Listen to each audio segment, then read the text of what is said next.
Mapagpalang gabi po sa ating lahat at muli po tayo magbabalik sa ating pong ginagawang daily devotion at ang verse po na aking pong mabasahin dito po sa Genesis 31 verse 1 to 10 po. At dito po sa talatang ito may pamagat po na nilayasan ni Jacob si Laban. Verse 1 po, nabalitaan ni Jacob na laging sinasabi ng kanyang mga bayaw na kinakumkam na niya ang lahat ng ari-arian ng kanilang ama at galing dito ang lahat ng kayamanan. Napuna rin niyang nagbago na ang pakikitungo sa kanya ni Laban. Kaya sinabi sa kanya ni Yahweh, magbalikan na sa lupain ng iyong magulang at kamag-anak at sasamahan kita.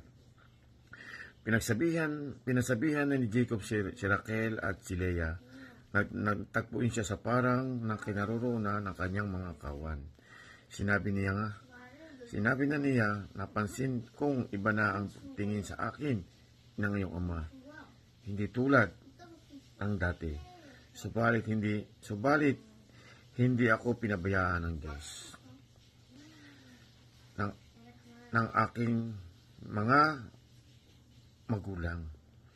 Alam ninyong ginugugol ko ang aking buong lakas sa paglilingkod sa inyong ama. Sa kabila noon ay dinadaya pa rin niya ako. 10 beses na niyang binago ang kabayaran sa akin. Ngunit hindi ako pinahintulot ng Diyos na ako'y maapi. Kapag sinabi ni Laban na ang ibabayad sa akin ay ang batik-batik, ang buong kawan ay nanganganak ng ganon. Ang Diyos ang may kaloob na mapasa akin ang kawan ng iyong ama. Sa panahon ng pag-aasawahan ng mga hayop, ako'y nananaginip at nakikita ko na pawang batik-batik ang lahat ng barakong kambing. Amen. Dito po sa binasang talata ko pong ito ay bibigyan ko po ng kaunting exhortation po. Kasi meron po sadya naman po mag-i-exhort sa amin. Gusto ko lang po bigyan ng kaunting din itong aking nabasa sa talatang ito. At sinabi nga po dito na nalaman po ni Jacob na sinasabi po ng kanyang mga bayaw na lahat po na kinakamkam na niyang lahat yung pong kayamanan ng kanyang magulang. At napasin din po ni Jacob sa kanya pong biyanan na nagbago na po yung pagtingin sa kanya.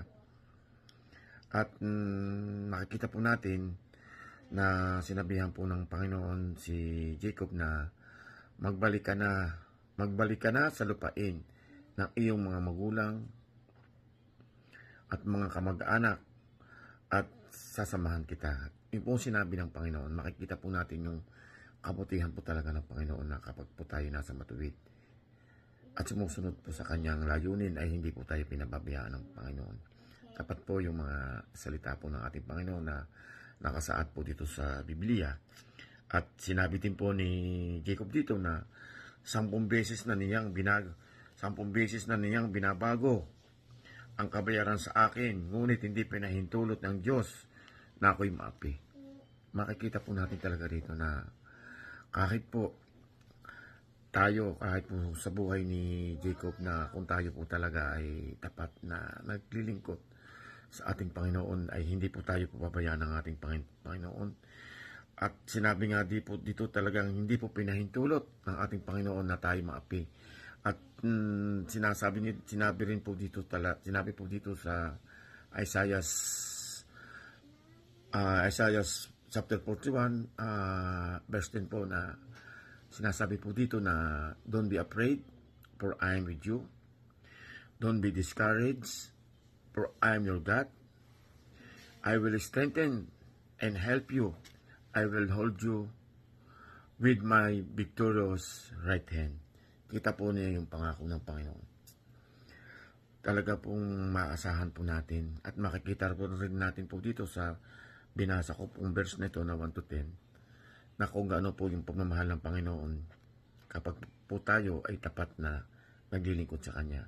Hindi po tayo pababayaan. Hindi po tayo iiwan. At tulad nga po ng sinabi ko dito sa Isaiah chapter 41 verse 10 po. totoo po yung pangako ng Panginoon at nakita po naman natin dito sa talatang ito na ang ginawa po ng Panginoon ay ibabalik po si Jacob sa lupain po ng kanyang mga magulang at saka mga kamag-anak. Dito po natin makikita na kailanman po ay hindi tayo po pabayaan ng Panginoon kapag po tayo ay tapat naglilingkod sa Kanya. Glory to God po, and God bless po sa ating lahat. Mapagpalang araw po sa ating lahat. Ang i-share ko po ngayon ay makikita sa Genesis chapter 31 verses 11 to 15. Ito po ang nakasaad. Sa aking panaginip, tinawag ako ng anghel ng Diyos at ako na may sumagot. Ang sabi sa akin, Jacob, masdan mong lahat ng mga barakong kambing. Lahat sila ay may batik. Ginawa ko ito sapagkat alam kong dinadaya ka ni Laban. Ako ang Diyos na nagpakita sa iyo sa Bethel na kung saan ay binuhusan mo ng langis ang isang bato bilang alaala. Doon ay gumawa ka rin ng isang panata sa akin. Maghanda ka na at umalis ka sa lupaing ito. Umuwi ka na sa iyong lupang sinilangan. Sinabi naman ni Raquel at Leah, wala na kaming mamanahin sa aming ama.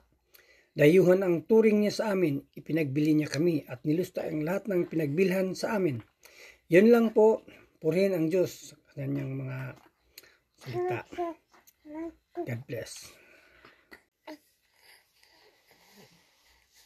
Magandang araw po sa lahat. Ang babasahin ko po ay makikita sa Genesis chapter 31 verse 16 to 18.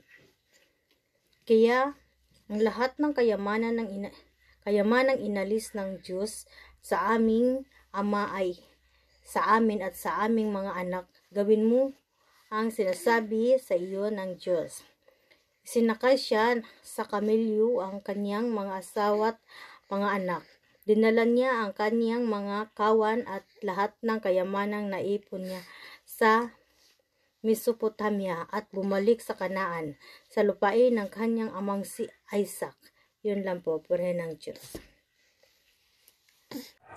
Magandang gabi po sa lahat. Ang babasahin ko po ngayon ay makikita sa Genesis chapter 31 verse 19 to 21.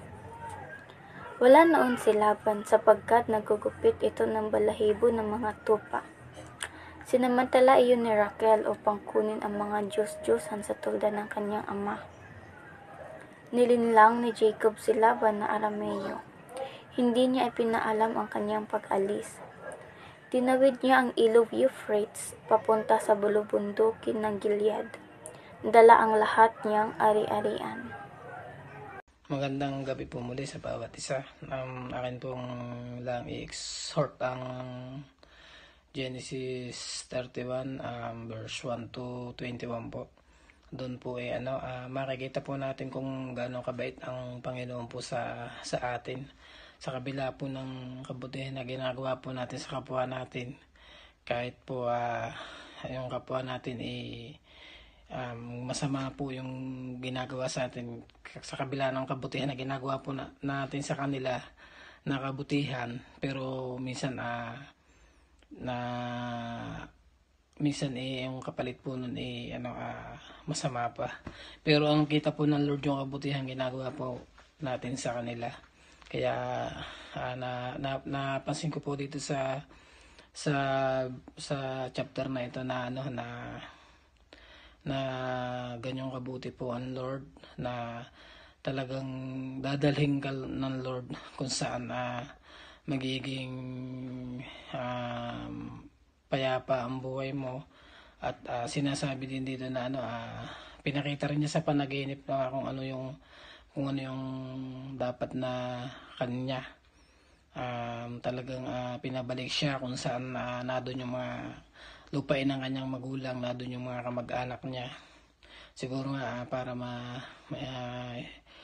ma-secure na ng Lord na si Jacob ay safe talaga, tsaka yung family niya. Sinama rin niya yung family niya .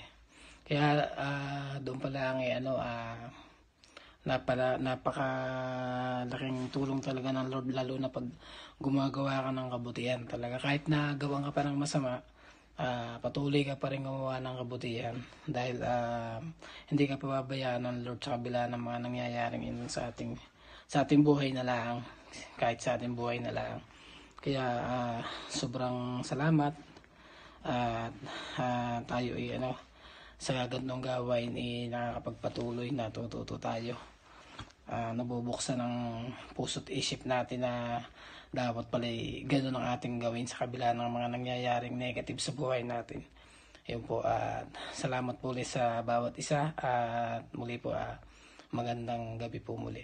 Magandang gabi po sa ating lahat. Ang isi-share ko po ngayon ay sa Genesis chapter 31 verse 22 hanggang 25 po. Makaraan ng 3 araw nalaman ni Laban ang pag-alis ni na Jacob. Isinama niya ang kanyang mga tauhan at tinabol nila si Jacob. Inabot nila ito sa bulubundukin ng gilid. Pagkaraan ng 7 araw ng gabing iyon, si Laban ay kinausap ng Diyos sa pamamagitan ng panaginip. Sinabi sa kanya na huwag pagbantaan ng anuman si Jacob. Nang dumating si Laban, si Jacob ay nakapagtayo na ng kanyang tolda sa kaburulan. Nagtayo rin ng tolda si Laban sa kaburulang iyon ng gilid. Amen. Dito po yung makikita ko po sa buhay ni Jacob, yung pagprotekta po ng ating Panginoon. Dahil siya rin po ay tagapasunod ng ating Panginoon. Kumbaga nandun din yung faith ni Jacob sa ating Panginoon, nandun na rin po yun dahil sa pagbasbas ng kanyang ama sa kanya. Sa pamamagitan ng pagsunod ni Jacob sa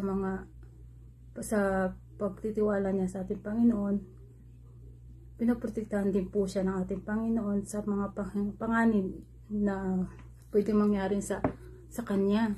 Ganon din po sa atin, no, kung tayo talagang mananalig at hindi mawala ang pananampalataya natin sa ating Panginoon, may kita po ni Lord yun na pwede rin po tayong protektahan ni Lord. Huwag lang po tayong bumitaw sa pananampalataya sa Kanya. Sa pananampalataya natin, ibibigay din po ni Lord kung ano po yung hinihingi natin sa Kanya. Kung kaligtasan man yan o grasya o kung ano man ang gusto nating mangyari sa buhay o hinihingi natin sa ating Panginoon. Basta't huwag lang po tayong mawalan ng pag-asa. Amen. Magandang gabi po sa inyo lahat. Ako po ay mag-share po ako ng Genesis chapter 31 verse 26 to 28. Tinanong ni Laban si Jacob, "Bakit mo ako nilinglang at itinakas mo pa ang aking mga anak na parang mga bihag? Bakit mo inilihim sa akin ang iyong pag-alis? Sana hinihatid ko kayo na may tugtugan at awitan sa salyo ng tamburin at alpa. Hindi mo man lamang ako binigyan ng pagkakataon mahagkan ng aking mga anak at mga apo bago sila umalis. Napakalaking kahangalan ang ginawa mong ito." Amen. Gabi po sa ating lahat. Akin po may share ngayon ay nagmula sa aklat na Genesis chapter 31 verse 30 to 33. Alam kong ginawa mo ito dahil sabik na sabik kang umuwi sa inyo. Subalit, bakit mo naman ninakaw ang aking Diyos? 31. Sumagot si Jacob, "Natakot po ako na baka hindi nyo pasamain sa akin ang inyong mga anak." 32. Ngayon, kung makita ninyo ang iyong mga Diyos, sino man sa amin, dapat siyang mamatay. Saksi ang narito ng mga kamag-anak natin. Tignan nyo kung may roon kayong anumang ari-arian dito at kunin ninyo. Hindi alam ni Jacob na si Rachel ang kumuha ng Diyos-Diyosan ni Laban. 33. Hinalughog ni Laban ang tulda ni Jacob. ang kay Leia at gayon din ang dalawang aliping babae. Ngunit hindi nila nakita ang kanilang mga Diyos. Pumasok din siya sa tolda ni Raquel. Amen po sa pagkakabasa ng banal na salita. God bless po. Isang mapagpalang gabi po sa ating lahat para po sa ating devotion. Ang ibabahagi ko po ngayon ay mula po sa Genesis chapter 31 verses 34 to 38. Sabi po rito, but Rachel had taken the household idols and hidden them in her camel saddle. And now, she was sitting on them. When Laban had thoroughly searched her tent without finding them, she said to her father, "Please, sir, forgive me if I don't get up for you. I'm having my monthly period." So Laban continued his search, but he could not find the household idols. Then Jacob became very angry and he challenged Laban. "What's my crime?" he demanded. "What have I done wrong to make you chase after me as though I were a criminal? You have rummaged through everything I own. Now show me what you found that belongs to you. Set it out here in front of us, before our relatives, for all to see. Let them judge between us. For 20 years I have been with you, caring for your flocks. In all that time your sheep and goats never miscarried. In all those years I never used a single ram of yours for food." Amen. Purihin ang Panginoon sa pagkabasa po ng kanyang salita. Magandang gabi po. Sabi po ngayon ay Genesis chapter 31 verse 39 to 42. Ang nilapa ng mga ganid ay hindi ko dinala sa iyo. Ako ang nagbata ng kawalan. Sa aking kamay mo hiningi maging nanakaw sa araw o nanakaw sa gabi. Ganito nakaraan ako. Sa araw ay pinupuglaw ako ng init at ng lamig sa gabi. At ang pag-aantok ay tumatakas sa aking mga mata. Nitong 20 taon ay natira ako sa iyong bahay. Pinaglingkuran kita 14 na taon dahil sa iyong 2 anak. At 6 na taon dahil sa iyong kawan, at binago mo ang aking kaupahan na makasangpu. Kung hindi sumaa sa akin ng Diyos ng aking ama, ang Diyos ni Abraham at ang katakutan ni Isaac, ay walang pagsalangsang, palalayasin mo ako ngayong walang dala. Nakita ng Diyos ang aking kapigatian, ang kapaguran ng aking mga kamay, at sinaway kanya kagabi. Amen. Magandang gabi po sa ating lahat, RCCI family, at nasa Genesis chapter 31 na po tayo.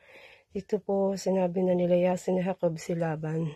Dito po na sa chapter 31 ay dito po yung talatang ito, yung pinakita na yung relasyon ng hindi maganda sa kanilang pamilya.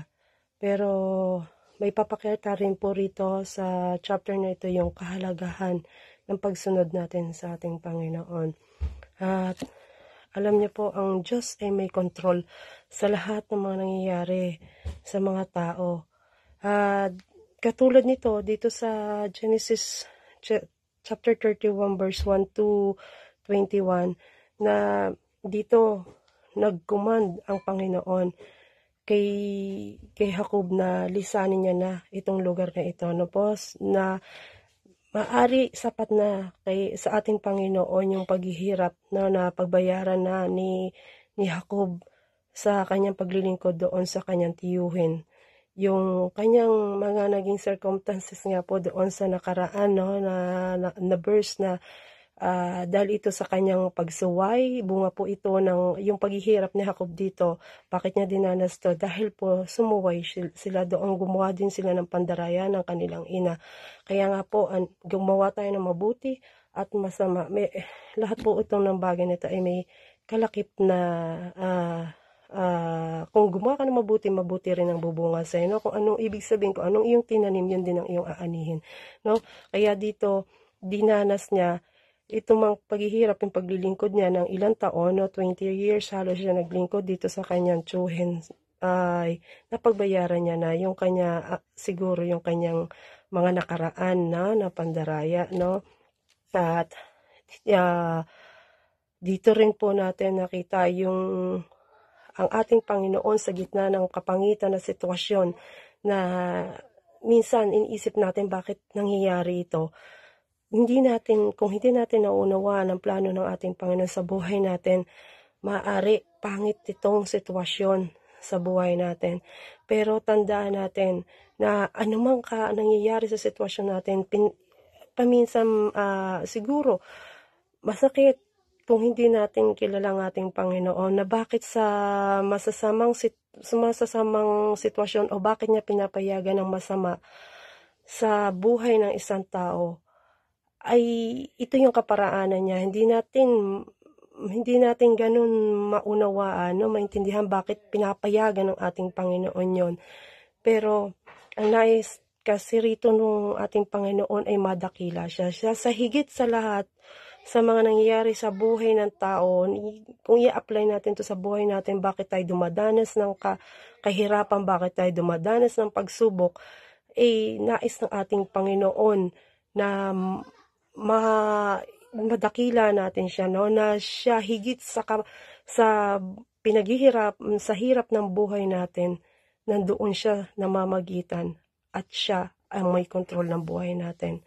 Dahil dito si Jacob ay pinili ng ating Panginoon, no?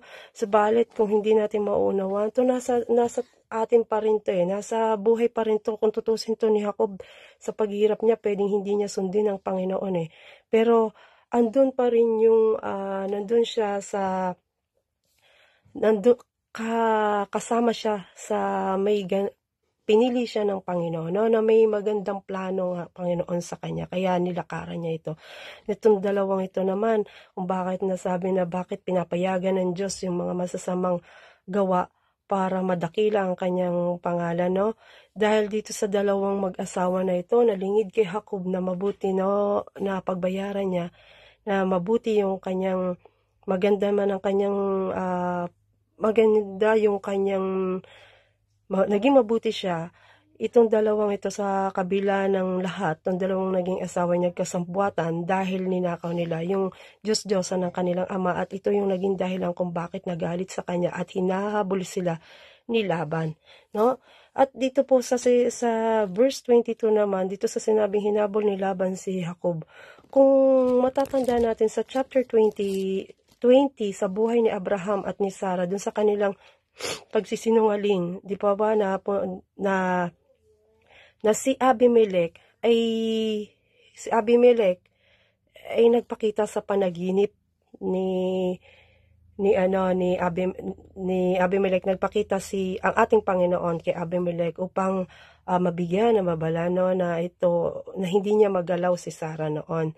Dito po kung mababasa natin, matatanda natin dito halos dito sa chapter 3 verse chapter 20 po verse 3 dito, no? Sabi niya, natatakot po ako sa baka patayin niyo ako. Halos dito po kung natatandaan natin, nabanggit po ito ni Abraham kay Abimelech. Bakit sabing gano'n, no? Dito sa isang panaginip, nagpakita ang Diyos kay Abimelech at sinabi, mamamatay ka dahil sa babaeng kinuha mo, siya ay may asawa na, no? Dito naman sa sitwasyon dito, binalalaan ng ating Panginoon at nagpakita siya sa panaginip ni Laban upang balalaan din, no, na hindi niya magawa yung masama niyang balak para kay Jacob, na malayang na sa kanilang pagkikita ay hindi manaig yung kanyang masamang balak doon kay Jacob, na kayang pagandahin ng ating Panginoon ang anumang kapangitang sitwasyon, no? Kung i-apply natin sa literal na buhay. Di po ba sa nangyaring iyon, sa pagbigay ng babala ng ating Panginoon kay Laban, ay sinabi ni Laban dito, tinanong niya si Jacob, sabi niya, Tinanong ni Laban si Jacob, bakit mo ako nilinlang at tinakas mo pang aking mga anak na para mga bihag? Bakit mo inilihim sa akin ang iyong pag-alis? Halos alam niyo, mababasa po natin ito doon sa chapter 20, sa buhay po ni Abraham at ni Sarah, no, na sa pagpapatuloy po, dito po sa chapter 31, dito sa verse 1 to 21, ano man pong kaguluhan na nangyayari sa buhay ni Jacob, nandoon ang proteksyon ng ating Panginoon sa kanya. Na walang itong dingid sa kanyang kaalaman, itong dalawang ito ay gumawa ng hindi maganda laban sa kanilang ama. Ito yung pagnanakaw ng Diyos ng kanilang ama. Na paminsan pinapayagan ng ating Panginoon. Minsan na nakakapagtanong, bakit kaya pinapayagan ng Diyos yung mga ganitong nangyayari sa buhay natin, na sa ating pagbilang tao pa ang hirap tanggapin, no? Na masama dito, masama na nangyari doon, pero pinayagan ng ating Panginoon yun upang mas madakila natin ang kanyang kapangyarihan, ang kanyang pangalan, na gayon din ang kahalagahan ng pagsunod sa Diyos at pagtitiwala sa Panginoon. Dito na kumbinsi ng ating Diyos na lisanin ni Jacob yung lugar nito ay nilalaban upang bumalik siya doon sa lugar na ipinangako, lugar na pangako, doon kung saan, di po ba, doon lugar ng kanilang magulang. At ito nga, dahil sa kasamang ito, nais ko lamang pong magbigay ng verse dito po sa chapter 1 to verse 1 to 21. Ang sabi rito nga po sa New International Version dito sa Romans 8:28, sa kabila ng kaguluhan na may nagkakasabuhatan, literal natin i-apply sa buhay natin. Meron po ba kayo nadanas na kayo ay parang pakiramdam nyo, pinagkakaisahan kayo, mga kaibigan nyo, kung sino pa man po na gumawa ng kapangitan? Ako po relate dyan, na pagkaisahan ako, na kapag nagsabuhatan yung mga dalawang ate ko, may kapatid kami sa una na dinala nila, nagpagawa sila ng fake birth certificate, dinala nila yung pilido namin upang mabenta po yung lupa't bahay namin. Na kasi po magkaiba po kami ng father. At doon din po ako nagkaroon ng galit doon sa mga kapatid ko dahil ilang beses na nilang ginagawa sa amin. Pero mabuti ang Diyos kasi minsan nagtatanong ako, bakit kaya pinapayagan ng Diyos yun? Hirap na ako, bakit yung nangyayari yun? Pero alam niyo, wala po ako rito at hindi ako din makakapag-share ng Word of God kung hindi masasabi ko na mas binigyan ko ng halaga yung salita ng Diyos, na nagtiwala ako sa Panginoon, na imbis naman na sa akin yung galit, na totoo po, no, ang gusto ko po talaga doon na gantihan yung mga ate ko sa kabila ng kanilang panloloko, na bigyan ko na sila ng leksyon. Kaya lang po nagpray ako, humingi ako ng guidance sa Panginoon kung ano ang kanyang plano at ano po ang gagawin ko. At kinomport ako ng ating Panginoon na naunawa ako. Hindi ko alam na bakit ko napanatag na lang ako at hindi ko nagawa yung masamang iniisip ko laban doon sa mga kapatid ko, dahil sa isang banda, mga kapatid ko pa rin naman sila at kaduko. Kaya po aalisin ka ng Panginoon doon sa pangit na sitwasyon na yun, dahil mas maganda pa yung plano niya. At naunawaan ko at hindi po rito makakapag-share kung hindi po mas nadakila yung kapangyarihan ng Diyos sa buhay ko, na bigla na lang ako napanatag at nagtiwala ako, bahala na, at mas masaya ako kaysa doon sa nakuha nila. Matagal na yun, ubos na yung pera nila, pero ang kabutihan at biyaya ng ating Panginoon na hindi na ubos. Parang dito po sa t-shirt ko, sabi rito sa 2 Corinthians verse 12 to 9. Verse 12 to 9. Di ba? His grace is enough. Sa RCCI, din po ito Sa RCCI, unang attend po namin ng anniversary. Kaya po, ang tanda natin dito sa verse na ito, isang paalala na sa kapangitan at kadiliman ng ating buhay, na sa buhay natin, no, nandoon yung kontrol ng ating Panginoon. Huwag tayong mag-alala at huwag tayong manahan sa ating sariling kakayanan na ang Diyos ay laging na pumapagitna sa kabila ng kaguluhan at mas upang madakila ang kanyang kapangyarihan, upang makilala natin ang ating Panginoon. At dito sa verse 22 po, no, hanggang 42, alam niyo po, halos similar po to, na halos parehas to sa buhay ni Abraham at ni Sarah doon sa pagpakita sa panaginip ni Abimelech upang babalaan Abimelech ang Diyos, upang babalaan si Abimelech na tungkol sa kanyang hindi na kanya, no, na babalaan siya. Ganon din si Laban, nagpakita ang ating Panginoon sa kanya upang babalaan din to si Laban sa kanya hindi magandang balak. Di po ba napakabuti ng ating Panginoon na dahil sa masamang iniisip ni Laban ay nung nagpakita sa kanya ang Diyos na bago lahat, nagkaroon siya ng pagtanggap, no po. Kaya yung hindi ko naman po mapapahaba. Sorry po. Napakabilis po ng oras na po.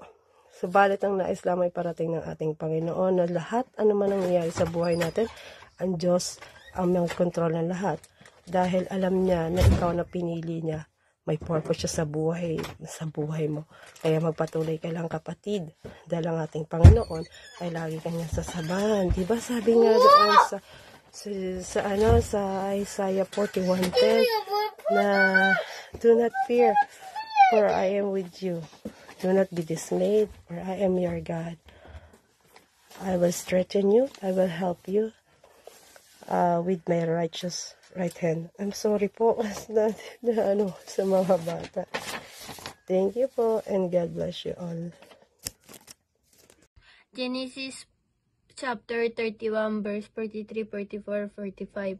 At sumagot sila Laban at sinabi kay Jacob, ang mga anak na babaeng ito ay aking mga anak, at itong mga anak ay mga anak ko, at ang mga kawan ay mga kawan ko, at ang lahat ng iyong nakikita ay akin. At anong magagawa ko ngayon sa mga anak kong babae o sa kanilang mga anak na ipinanganak nila? At ngayon, halika gumawa tayo ng isang tipan. Ako, ikaw na maging patotoo sa akin at sa inyo. At kumuha si Jacob ng isang bato at itinindig na pinakaalala. Amen. Mapagpalang araw po sa inyong lahat. Ang ibabahagi ko pong verse sa umagang ito ay sa Genesis chapter 31 verses 46 to 48 na sinasabi, pagkatapos inutusan niya ang mga kamag-anak niya na magtumpok ng mga bato, at kumain sila roon sa tinumpok ng mga bato. 47, pinangalanan Laban ang tinumpok ng mga bato na Hegar sa Haduta, pero pinangalan ito ni Jacob na Daddy. 48, sinabi ni Laban, ang mga batong ito na tinumpok ang magpapatunay sa kasunduan nating dalawa. Ito ang dahilan kung bakit pinangalanan itong tinumpok sa Gali. Amen. So, purihin po natin ang ating Panginoon. Magandang umaga po. And God bless you. Genesis chapter 31 verse 49 to 51. At midya pa sapagkat kaniya ang sinabi, pantaang ng Paginoong ako at ikaw. Bag nagkakahiwalay tayo kung pahilapan mo ang akin mang anak, o uko kung makasawa ka sa iba bukod sa aking mang anak. Ya wala tayong ibaang kasama, tignan mo ang Diyos, ya sakis sa akin at sa iyo. At sinabi ni Laban kay Jacob, narito ang bunto ito at ang batong nakakalalang ito na aking inilakay sa kinta natin. Amen. Magandang gabi po sa ating lahat. Aking pong babasahin ang Genesis chapter 31, verse 52 to 55. Maging saksi ang buntong ito at saksi ang batong ito na hindi ko lalagpasan ang buntong ito sa dako mo at hindi mo lalagpasan ang buntong ito at ang batong pinagkaalang-alang ito sa pagpapahamak sa amin. Ang Diyos ni Abraham at ang Diyos ni Nachor, ang Diyos ng ama nila ay siyang umahatol sa atin. At si Jacob ay sumumpa na ayon sa kataputan ng kaniyang amang si Isaac. At naghandog si Jacob ng hain sa bundok at tinawag ang kanyang mga kapatid upang magsikain ng tinapay. At sila'y nagsikain ng tinapay at sila'y nagparaan ng buong gabi sa bundok. At bumangong maaga sa kinaumagahan si Laban at hinagka ng kanyang mga anak na lalaki at babae at pinagbasbasan at yumaon at umuwi si Laban. Amen. Magandang gabi sa ating lahat. Sa kabanata ito ang desisyon nagtao ang Panginoon ang laging nakagabay at una nating iniisip bago tayo gumawa ng desisyon. Dito din ay pinaalala ang respeto sa bawat isa. Ang bawat isa sa atin ay may sariling pag-aari, respeto sa ating sarili, bawat pamilya ay may katungkulan. Amen.